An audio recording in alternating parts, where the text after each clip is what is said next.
ರೇಖೆಯಲ್ಲಿರ್ತಕ್ಕಂಥ positive and negatives ಬಗ್ಗೆ discuss ಮಾಡೋಣ. ಯಾರ್ಯಾರು ರೇಖೆಯನ್ನು ರೇಖೆ ಎಂದರೆ ಇನ್ನೊಂದು ತುಂಬ ಜನ ಪ್ರಶ್ನೆ ಕೇಳ್ತಾ ಇದ್ರು. ಚೈನಾದಿಂದ ಬಂದಿರೋದು, ಹೊರ ದೇಶದಿಂದ ಬಂದಿರತಕ್ಕಂಥ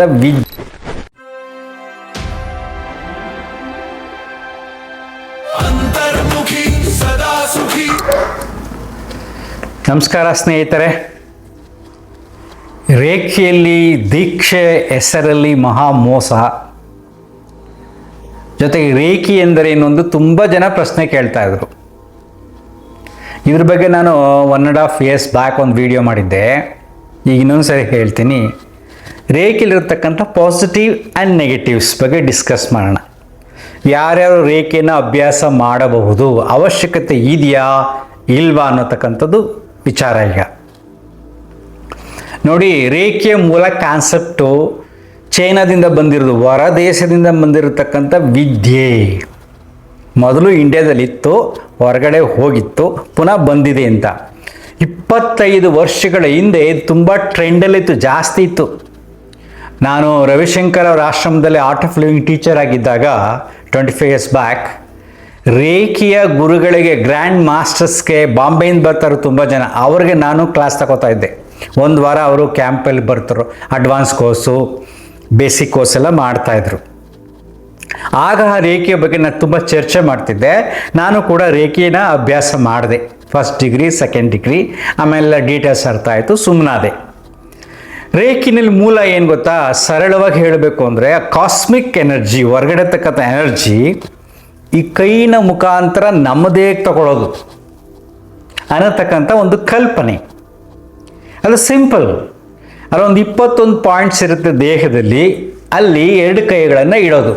ಹಿಂಗೆ ಕೈ ಇಟ್ಟಾಗ, ಸಪೋಸ್ ಇಲ್ಲಿ ಎಕ್ಸಾಂಪಲ್, ಈಗ ತಲೆ ಹಿಂಗೆ ಇಟ್ಟಾಗ ಇಲ್ಲಿ ನನಗೆ ಎನರ್ಜಿ ಪಾಸ್ ಆಗುತ್ತೆ, ಕಾಸ್ಮಿಕ್ ಎನರ್ಜಿ.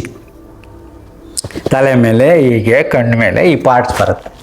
ಇದನ್ನು ಮಾಡೋಕ್ಕೆ ಕೆಲವು ಸಾರಿ 1 ಗಂಟೆ 1.25 ಗಂಟೆ ಬೇಕು.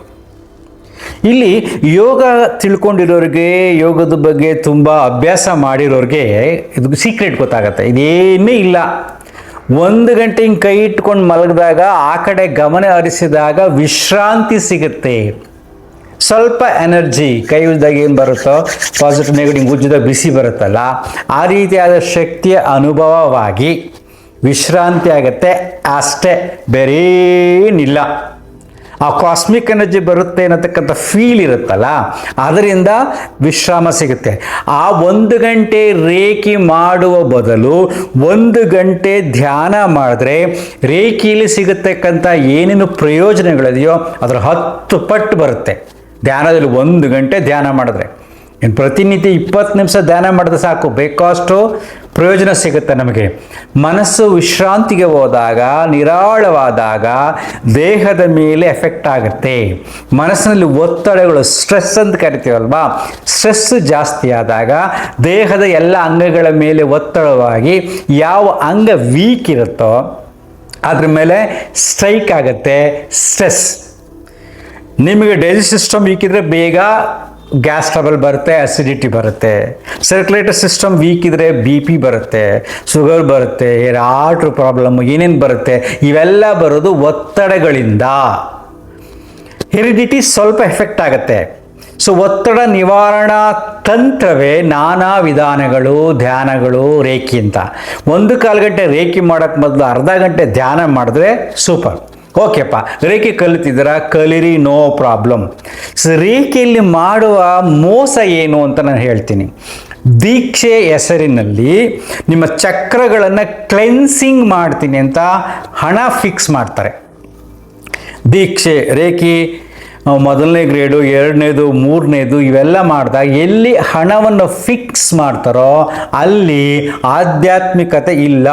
ಯಾವುದೇ ಗುರುವಾಗಲಿ ದೀಕ್ಷೆ ಕೊಡಬೇಕಾದ್ರೆ, ದೀಕ್ಷೆ ಅಂದರೆ ಏನು ಗೊತ್ತಾ? ಈ ರೀತಿ ನೀನು ಅಭ್ಯಾಸ ಮಾಡುವಂಥದ್ದು ಹೇಳ್ಕೊಡೋದು. ಅದಕ್ಕೊಂದು ಕೆಲವಾದ ಸ್ಯಾಂಟಿಟಿ, ಪಾವಿತ್ರತೆಯನ್ನು ಕಾಪಾಡಲು ಇಂದಿನ ಕಾಲದಲ್ಲಿ ಗುರುಗಳು ಶಿಷ್ಯರು ಕೊಡ್ತಕ್ಕಂಥ ಕಾಣಿಕೆಯ ಮೇಲೆ ಬದುಕ್ತಿದ್ರು. ಅದಕ್ಕೇನು ಮಾಡ್ತಾಯಿದ್ರು? ಹಣ್ಣುಗಳು, ಅಕ್ಕಿ ಜೊತೆಗೆ ಹಣ ಮತ್ತು ವಸ್ತ್ರಗಳನ್ನು ಕೊಡ್ತಾಯಿದ್ರು. ವಸ್ತ್ರಗಳೇ ಜಾಸ್ತಿ ಆದಾಗ ಗುರು ವಸ್ತ್ರಗಳು ಬೇಡ ಅಂತಿದ್ರು. ಅಕ್ಕಿ ಜಾಸ್ತಿ ಆದಾಗ ಸಂಗ್ರಹ ಮಾಡಬಾರ್ದು ಅಂತ, ಜಾಸ್ತಿ ಆದಾಗ ಅದನ್ನು ಬೇಡ ಅಂತ ಇದ್ರು. ದೀಕ್ಷೆನ ಉಚಿತವಾಗಿ ಕೊಡ್ತಾ ಇದ್ರು, ಎಷ್ಟು ಬೇಕೋ ಅಷ್ಟನ್ನು ಮಾತ್ರ ಸೆಲೆಕ್ಟ್ ಮಾಡ್ತಾ ಇದ್ರು. ಈಗ ಒಂದು ದೀಕ್ಷೆಗೆ 5,000 ರೂಪಾಯಿ 10,000 ರೂಪಾಯಿ ಅಂದರೆ ಅವರು ಆಧ್ಯಾತ್ಮಿಕವಾದ ವ್ಯಕ್ತಿಗಳು ಅಲ್ಲ. ಇದೇ ನೋಡಿ ಮೋಸ ಮಾಡೋದು. ನಿಮ್ಮ ಬ್ಲಾಕೇಜ್ ಆಗಿದೆ, ನಿಮ್ಮ ಚಕ್ರಗಳು ಬ್ಲಾಕೇಜ್ ಆಗಿದೆ, ಮೂಲಾಧಾರ ಚಕ್ರ, ಸ್ವಾಧಿಷ್ಠಾನ ಚಕ್ರ, ಬೇರೆ ಬೇರೆ ಚಕ್ರಗಳಲ್ಲಿ ಹಿಂಗಿದೆ, ಈ ಕಡೆ ಕೆಳಗಡೆ ಬ್ಲಾಕ್ ಆಗಿದೆ, ಮೇಲ್ಗಡೆ ಬ್ಲಾಕ್ ಆಗಿದೆ. ಇಸಿ ಸೊ ಇರೋತಕ್ಕಂಥ 7 ಚಕ್ರಗಳು: ಮೂಲಾಧಾರ ಚಕ್ರ, ಸ್ವಾಧಿಷ್ಠಾನ ಚಕ್ರ, ಮಣಿಪುರ ಚಕ್ರ, ಅನಾಥ ಚಕ್ರ, ವಿಶುದ್ಧ ಚಕ್ರ, ಆಜ್ಞಾ ಚಕ್ರ, ಸಹಸ್ರಾರ ಚಕ್ರ ಅಂತ ಎನರ್ಜಿ ಸೆಂಟರ್ಸ್. ಈ ಚಕ್ರಗಳಲ್ಲಿ ಬ್ಲಾಕೇಜ್ ಆಗಿದೆ ಅಂದ್ಬಿಟ್ಟು ಏನು ಮಾಡ್ತಾರೆ, ಒಂದೊಂದು ಚಕ್ರ ಕ್ಲೀನ್ ಮಾಡೋಕ್ಕೆ ಇಷ್ಟು ರೂಪಾಯಿ ದುಡ್ಡು ಅಂತ ಕೆಲವರು ಮಾಡ್ತಾರೆ. ಅದು ತುಂಬ ಮೋಸ. ಮನಸ್ಸು ರಿಲ್ಯಾಕ್ಸ್ ಆದರೆ ಸಹಜವಾಗಿ ಎಲ್ಲ ಚಕ್ರಗಳು ಕ್ಲೀನ್ ಆಗ್ತವೆ. ಸೊ ಯಾವ್ಯಾವ ಒತ್ತಡದ ವಿಚಾರಗಳಿದೆಯೋ ಆ ವಿಚಾರಗಳ ಮೇಲೆ ದೇಹದಲ್ಲಿ ಎಫೆಕ್ಟ್ ಆಗುತ್ತೆ. ಇದು ದೊಡ್ಡ ಕಥೆ ಆಗುತ್ತೆ, ಹೇಳ್ತಾ ಹೋದರೆ ಈ ವಿಡಿಯೋ ನೋಡೋಕ್ಕಾಗೋದಿಲ್ಲ. ಉದಾಹರಣೆಗೆ ಹೊಟ್ಟೆ ಕಿಚ್ಚಂದರೆ ಹೊಟ್ಟೆನಲ್ಲಿ ಸಂಕಟ ಆಗುತ್ತೆ, ಆವಾಗ ಮಣಿಪುರ ಚಕ್ರ ಬ್ಲಾಕ್ ಆಗಿದೆ ಅಂತ ಹೇಳ್ತಾರೆ. ಭಯ ಇದ್ದರೆ, ದ್ವೇಷ ಇದ್ದರೆ ಹೃದಯದಲ್ಲಿ ಸಂವೇದನೆ ಆಗುತ್ತೆ ಅಲ್ವಾ? ಭಯ ಆದ ಹೃದಯ ಡವಡವನ್ ಅಲ್ವಾ? ತುಂಬ ಕೋಪ ಬಂದಾಗ ಮುಖ ಕೆಂಪಾಗುತ್ತೆ, ಕೋಪ ಬರುತ್ತೆ, ಆ ಆಜ್ಞಾ ಚಕ್ರ ಬ್ಲಾಕ್ ಆಗಿದೆ ಅಂತಾರೆ. ಅಂದರೆ ನಿಮ್ಮ ವಿಚಾರಗಳನ್ನು ಮಾತಾಡ್ತಾ ಹೋಗಿ ಅಲ್ಲೇ ತಿಳ್ಕೊಂಡು ಅದಕ್ಕೆ ಕನೆಕ್ಟ್ ಮಾಡಿ ಈ ಚಕ್ರ ಬ್ಲಾಕ್ ಆಗಿದೆ. ಗ್ಯಾಸ್ಟ್ರಿಕ್ ಇದ್ದರೆ, ಅಸಿಡಿಟಿ ಇದ್ದರೆ ಈ ಚಕ್ರ ಬ್ಲಾಕ್ ಆಗಿದೆ ಅಂತ ಹೇಳ್ತಾರೆ. ಓಕೆ, ಯಾವ ಚಕ್ರವೇ ಬ್ಲಾಕ್ ಆಗಿರಲಿ, ಮನಸ್ಸನ್ನು ವಿಶ್ರಾಂತಿಗೊಳಿಸಿದರೆ ಸಾಕು, ಎಲ್ಲವೂ ಕ್ಲಿಯರ್ ಆಗುತ್ತೆ. ಆವಾಗ ಆನಂದ ಬರುತ್ತೆ, ತಲೆ ತಣ್ಣಗಿರುತ್ತೆ, ಸಹಸ್ರಾರ ಚಕ್ರ ಸರಿ ಹೋಗುತ್ತೆ. ಇಸಿ ಈ ಹೆಸರಿನಲ್ಲಿ ಏನು ಮಾಡ್ತಾರೆ, ಅದಕ್ಕೆ ಇಷ್ಟು ದುಡ್ಡು ಅಂತ ಚಾರ್ಜ್ ಮಾಡ್ತಾರೆ, ಅದು ತಪ್ಪು. Next is very very important. ಇಲ್ಲಿ ಯಾವ ಆಧ್ಯಾತ್ಮಿಕ ಗುರುವಾಗಲಿ ಅವರು ಕಂಪಲ್ಸರಿ ಇಷ್ಟಕ್ಕೆ ಇಷ್ಟೇ ದುಡ್ಡು ಅಂತ ಚಾರ್ಜ್ ಮಾಡಿದ್ರೆ ಅವರು ಗುರುವಲ್ಲ, ಅವರು ಟೀಚರ್. ನಾನು ಕೂಡ ನಮ್ಮ ಯೋಗ ಶಾಲೆಯಲ್ಲಿ ಹೇಳ್ತಾ ಇರ್ತೀನಿ, ನಾನು ಯೋಗ ಗುರುವಲ್ಲ. ಯಾಕೆ ನಾನು ಯೋಗ ಫೀಸ್ ಚಾರ್ಜ್ ಮಾಡ್ತೀನಿ. 3 ತಿಂಗಳು ಯೋಗಕ್ಕೆ ಬಂದರೆ ನಾನು ಚಾರ್ಜ್ ಮಾಡೋದು ಬರೀ 2,000 ರೂಪಾಯಿ. ಅದರಲ್ಲಿ ನಾನು ಬಾಡಿಗೆ ಕೊಡಬೇಕು, ಉಳಿದ ದುಡ್ಡಲ್ಲಿ ನಾನು ಜೀವನ ಮಾಡಬೇಕು. 3 ತಿಂಗಳಿಗೆ ವಾರಕ್ಕೆ 5 ದಿನ ಕ್ಲಾಸ್ ಇರುತ್ತೆ ನಂದು. ವಾರಕ್ಕೆ 5 ದಿನ ಕ್ಲಾಸು 1.25 ಗಂಟೆ ಎವ್ರಿ ಡೇ ಇರುತ್ತೆ. ಆ ಕ್ಲಾಸ್ ಚಾರ್ಜ್ ಮಾಡೋದು 2,000. ಅದರಲ್ಲಿ ನಾನು ಕಂಡಕ್ಟ್ ಮಾಡ್ತಕ್ಕಂಥ ಸ್ಥಳಕ್ಕೆ ನಾನು ಬಾಡಿಗೆ ಕೊಡಬೇಕು. ಸೊ ರೇಖಿನವ್ರು ಯೋಚನೆ ಮಾಡ್ತಾರೆ, ನೀವು ಅಷ್ಟೊಂದು ಚಾರ್ಜ್ ಮಾಡ್ಬೋದು, ನಾವು ಹೇಗೆ ಮಾಡೋದು ಅಂತ.